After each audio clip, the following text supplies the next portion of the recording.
So now this is what it looks like underneath the roof. So here's your 1 3/8 pipe right here. As you can see, this is the 1 3/8 coming down.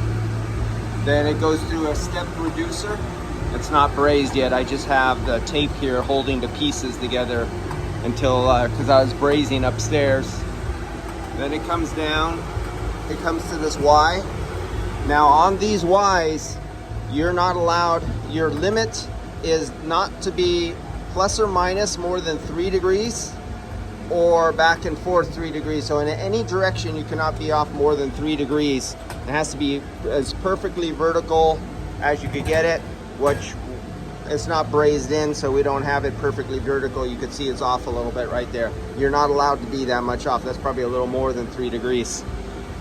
Then it comes down, here's one vapor line. This is the vapor line return. This is a 7/8. And that is for this row here, what's all liquid. And this is going to all the air handlers, going all the way to the end of the building, to the end of all the room over there. And then the other system goes that way, comes down over there. It's that other set of pipes over there, where you see over there. And that system is the second system, the other half of the system, that's a 20-ton. It goes all the way to the other end of the building, going that way, and to its last air handler over here.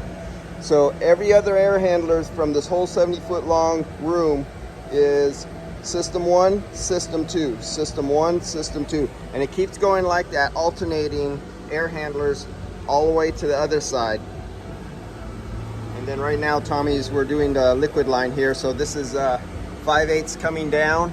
So the liquid is coming down right there. It's gonna come down. This is gonna be put right here.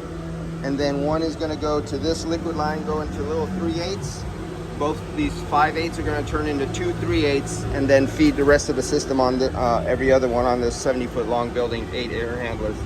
All right, let me hold this. Tommy's waiting to work and I'm talking. See you.